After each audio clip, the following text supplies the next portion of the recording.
Hello, welcome to Bubbly Explains. आज का drama start होता है।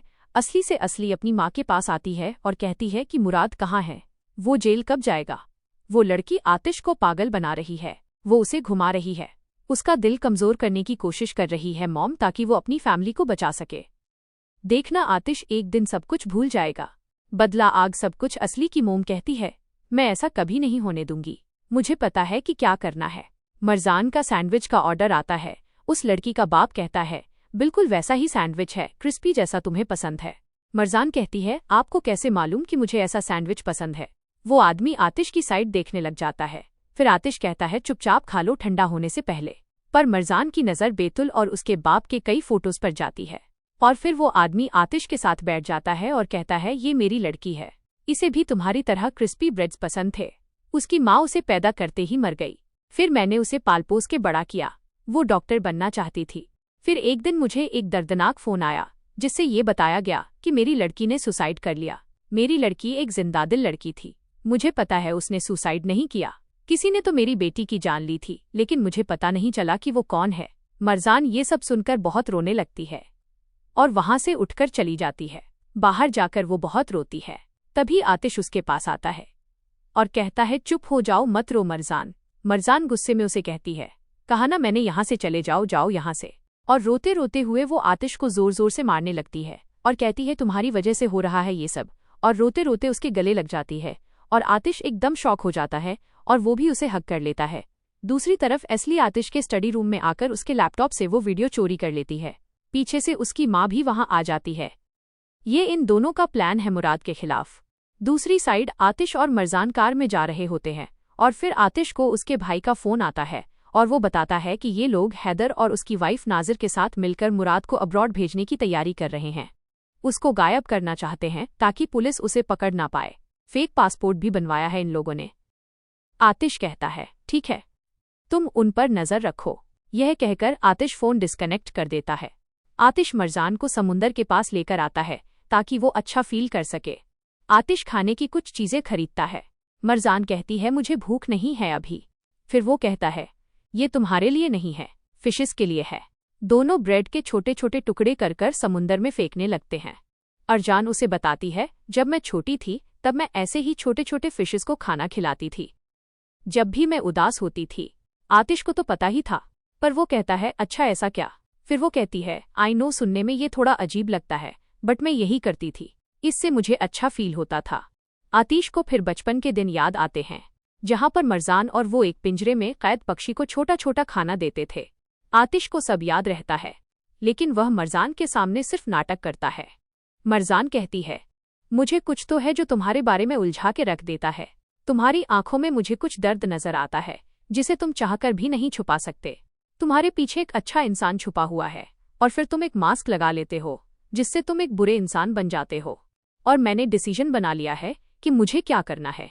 मुझे डर लग रहा है कि मुझे इसकी भारी कीमत चुकानी पड़ सकती है।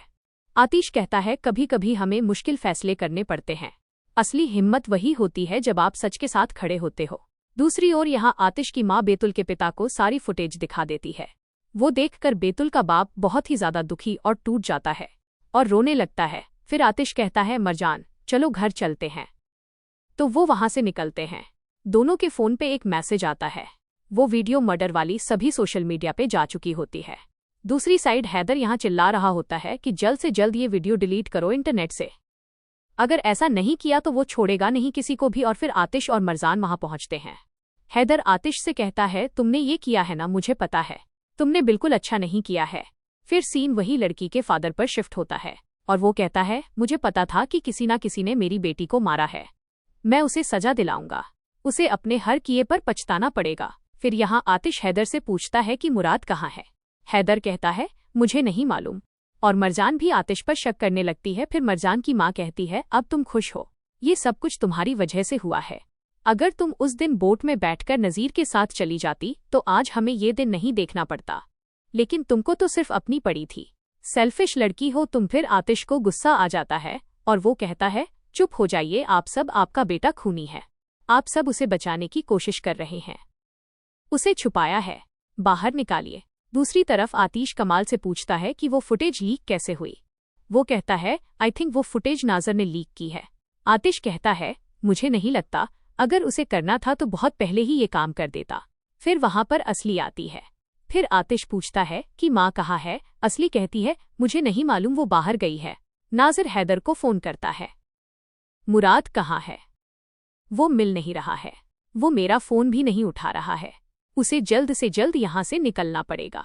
हैदर शॉक हो जाता है और कहता है, क्या मतलब है तुम्हारा? कहाँ गया वो?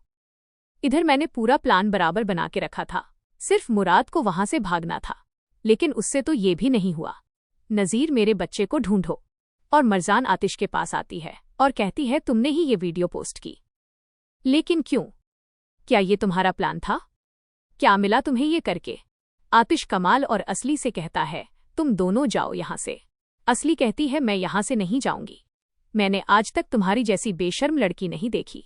आतिश कहता है, असली चुप हो जाओ, और वो कहती है, मैं क्यों चुप हूं? मैंने कुछ गलत कहा क्या? ये लड़की अपने भाई की मदद कर रही है ताकि वो भाग सके, ये जानते हुए भी कि वो खूनी है। और कमाल असली को लेकर वहां से चला जाता है। फिर मरजान कहती है, तुम मान लो कि ये सारी चीजें तुमने की है। बेशर्म इंसान। आतिश गुस्से में कहता है, मेरे पास तुम्हारी बकवास सुनने का टाइम नहीं है, और वो वहां से जाने लगता है। मरजान उसे पकड़ लेती है और कहती है, अगर मेरे भाई को कुछ हुआ तो मैं तुम्हें छोड़ूंगी नहीं। आतिश मरजान को पकड़ लेता है और कहता है, अच्छा क्या करोगी तुम? बोलो, जाओ जाकर अपने माँ बाप से पूछो कि उन्होंने तुम्हारे भाई को कहाँ पे छुपाया है, शायद तुम्हें कुछ सुराख मिल जाए। उन्होंने तुम्हारे एक्स बॉयफ्रेंड नाजर के साथ मिलकर कंट्री छोड़ने का प्लान बनाया था, नकली पासपोर्ट के साथ में। और वो शॉक हो जाती है। मरजान अपने माँ बाप के पास आती है और कहती है, भाई कहाँ है? मुझे बताइए, मुझे पता चल चुका है आप लोग उसको भगाने वाले थे, मुझे जानना है कि वो ठीक तो है ना। फिर आतिश वहां अपनी पूरी फैमिली के साथ आ जाता है।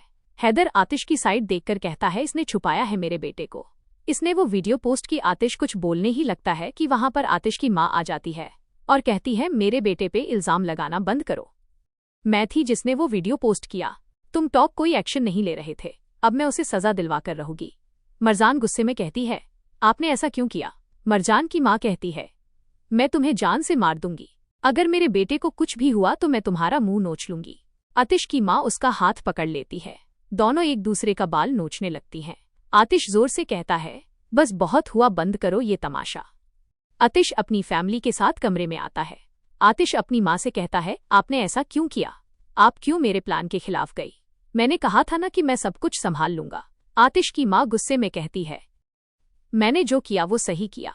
हैदर ने मेरे पति का खून किया था, मेरी मासूम सी छोटी बच्ची का भी खून किया था। आतिश कहता है, तो हम बदला ले तो रहे थे। आतिश की कहती है, मेरे पास तुम्हारे साथ गेम खेलने का टाइम नहीं है, मैं यहाँ पर सांस नहीं ले पाती हूँ, ये नर्क लगता है मुझे, क्योंकि इन सबके हाथ मेरे पति और मेरे परिवार के खून से रंगे हुए हैं। आतिश गुस्से में कहता है, मैं गेम नहीं खेल रहा हूँ, मैं प्लान के साथ चल रहा हूँ, मैं तड़फा तड़फा कर मारना चाहता हूँ उन्हें। और असली की मोम वहां से गुस्सा होकर चली जाती है। फिर असली कहती है, मेरी मॉम पर मत चिल्लाओ, उनके अंदर इतना पेशेंस नहीं है कि वो तुम्हारे जैसा सब कुछ हैंडल करे, उन्होंने इस दिन का बहुत बेसब्री से इंतजार किया है। आतिश कहता है, तुम्हारी मॉम को वो वीडियो कहाँ से मिली? असली चुप खड़ी होती है। आतिश को समझ जाता है कि यह काम इसी ने किया है। फॉर असली सॉरी बोलती है और कहती है, आतिश ये दोबारा नहीं होगा आम। सॉरी। आतिश कहता, मुझे तुमसे ये उम्मीद नहीं थी। फिर आतिश कहता है, मॉम का ध्यान रखो, मेरे बदले के बीच में कोई नहीं आना चाहिए। फिर मरजान कहीं जा रही होती है और आतिश उसे देख लेता है और पूछता है, कहाँ जा रही हो तुम? मरजान जवाब नहीं देती। मैं तुमसे कुछ पूछ रहा हूँ तो चुपचाप उसका सवाल का जवाब दिया करो। कहाँ जा रही हो तुम? मरजान कहती है, मैं मेरे भाई को ढूंढने जा रही हूँ। आतिश कहता है, ठीक है, फिर मेरे साथ चलो। वो कहती है, नहीं, मुझे तुम्हारे साथ नहीं जाना। आतिश कहता है, मुझे मजबूर मत करो और चुपचाप गाड़ी में जाकर बैठो। और वो साथ में मुराद को ढूंढने के लिए निकल जाते हैं।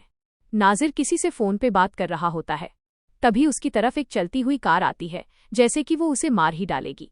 तभी उस कार से आतिश और मरियम उतरते हैं और मरजान कहती है, नाजिर मेरा भाई कहाँ है? नाजिर कहता है, क्या तुम दोनों पार्टनर बनकर मेरे घर पे रेड मारने आए हो? आतिश कहता है, हमें मालूम है कि तुम्हारे प्लान के बारे में कि तुम मुराद को दूसरी कंट्री में भेजने वाले थे, तो चुपचाप बताओ वो कहाँ है। नाजिर कहता है, हाँ ये बात सच है, लेकिन वो कहीं गायब हो गया है, मुझे भी नहीं मिल रहा है, और अब तुम चुपचाप मेरे घर से अपनी गाड़ी लेकर निकल जाओ। आतिश नाजिर का हाथ पकड़ लेता है देता है तो नाजिर की बहन आती है और कहती है बस करो तुम दोनों।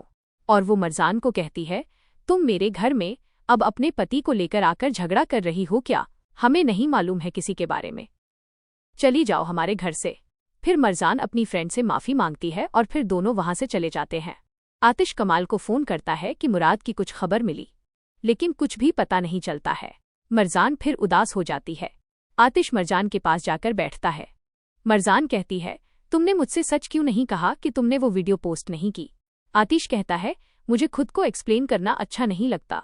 मरजान अपसेट होकर बोलती है मुझे समझ में नहीं आ रहा है कि मेरा भाई ये सब कैसे कर सकता है, वो एक लड़की को कैसे मार सकता है। आतिश कहता है शांत हो जाओ, ये दुनिया खतरनाक लोगों से भरी पड़ी है। मरजान हम इन दुनिया में कैसे रह सकते हैं बिना किसी पे भरोसा किए, बिना किसी से प्यार किए? आपको कहीं न कहीं तो रुकना पड़ेगा ना किसी के साथ।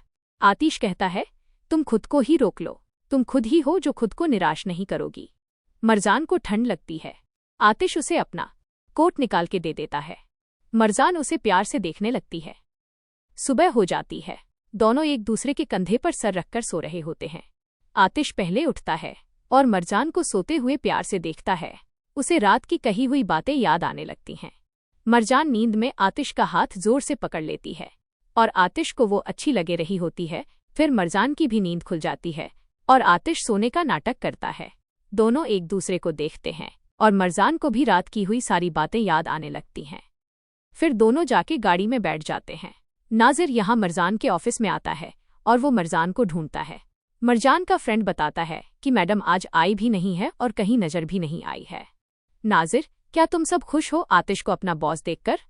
यासीर मुझे तुमसे एक मदद चाहिए। मैं मरजान की मदद करना चाहता हूँ। मुझे कंपनी की रिपोर्ट्स की कॉपी चाहिए, कॉन्ट्रैक्ट भी पिछले 5 साल के। वो एम्प्लॉई कहता है आई एम सॉरी नाजिर सर, मैं ये नहीं कर सकता हूँ। नाजिर उसका हाथ पकड़ लेता है। तुम भूल रहे हो क्या कि मैं कौन हूँ? मैं तुम्हारे लिए एक बहुत बड़ी मुसीबत खड़ी कर दूंगा अगर तुमने मुझे कॉपीज नहीं दी तो। एक बार अगर मेरा काम हो जाएगा तो आतिश को यहाँ से जाना ही पड़ेगा। ना चाहते हुए भी मरजान की खुशी के लिए उसका दोस्त उसकी मदद करने के लिए मान जाता है। फिर मरजान को याद आता है कि शायद वो पुराने घर होगा और वो दोनों पुराने घर आते हैं। मरजान एक कमरे के पास आती है और कहती है मुराद प्लीज बाहर आ जाओ, मुझे पता है कि तुम अंदर हो, मुझ पर भरोसा करो, मैं तुम्हारी मदद करूंगी। आतिश कहता है वो अंदर नहीं है, हम हमारा टाइम वेस्ट कर रहे हैं। दोनों वहां से जाने लगते हैं। तभी पीछे से कुछ आवाजें आती हैं। पीछे से मुराद बाहर निकलकर आता है। मुराद कहता है अब खत्म हो चुका है मेरी बहन। मरजान भागते हुए उसके पास जाती है और उसे गले लगा देती है। मुराद कहता है मुझे मालूम है मेरी जिंदगी तुमने खराब की और फिर मेरे सामने खड़े हुए हो तुम। वो उसे मारने के लिए आता है। आतिश पहले ही उस पे हमला कर देता है। मरजान उसे रोकती है कि रुक जाओ, मत मारो मेरे भाई को। मरजान उसको समझाती है कि मुराद प्लीज अपने आप को पुलिस के हवाले कर दो, सारे गुनाह कबूल कर लो, एक यही रास्ता है तुम्हें बचाने के लिए, प्लीज मेरे भाई सुधर जाओ प्लीज। मुराद उसकी बात मान लेता है। मरजान और आतिश के साथ वो जाने लगता है। पुलिस स्टेशन जाने से पहले अपने परिवार से एक बार मिलना चाहता है। तीनों अपने घर के पास आते हैं। हैदर अपनी माँ के गले लग के रोने लगता है। बताता है कि ये मेरा डिसीजन है, मैं खुद को पुलिस के हवाले करना चाहता हूँ और खुद को सुधारना चाहता हूँ। हैदर भी मुराद को गले लगा लेता है। मुराद अपने पापा को कहता है मुझे माफ कर दीजिए पापा, मैं कभी उस लायक नहीं बन सका जैसा आप चाहते थे। आतिश कहता है यह तो सिर्फ शुरुआत है, अभी इसने अपनी कंपनी, अपना घर और अपना बच्चा खोया है, अभी बहुत कुछ बाकी है, मैं तब तक नहीं रुकूंगा जब तक ये सब कुछ न खो दे। मुराद मरजान से कहता है मेरी गलती है, मेरे वजह से तुमको इस इंसान से शादी करनी पड़ी, मुझे माफ कर देना मरजान, मैं तुम्हारी तरह ताकतवर नहीं बन पाया, बट भरोसा करो मैं सुधरने की पूरी कोशिश करूंगा और एक अच्छा भाई बनकर बाहर आऊंगा। ये कहकर दोनों गले लग जाते हैं। आतिश की माँ कहती है इनके रगों में हैदर का खून बह रहा है, ये अपनी जात कभी नहीं बदलेंगे, ये हमेशा बुरे ही रहेंगे। आतिश कहता है जल्दी करो, हमें जाना भी है। हैदर जैसे ही आगे बढ़ता है मुराद को लास्ट टाइम बाय बोल के जाने लगता है। मुराद सबको देखकर बाय बोल ही रहा था, तब तक एक गोली चलती है उसके ऊपर। अब शॉक्ड हो जाते हैं। ये गोली बेतुल के बाप ने, फादर ने चलाई होती है। पिछला सीन दिखाते हैं कि आतिश की माँ बेतुल के बाप को बंदूक देती है और कहती है ये लो और अपनी बच्ची का बदला लो और उसके कातिल को मार डालो।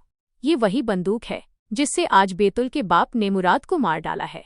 कहता है, मेरी बच्ची, मैंने तुम्हारा बदला ले लिया। कमाल भागकर उस आदमी के पास जाता है और उसे वहां से ले जाता है।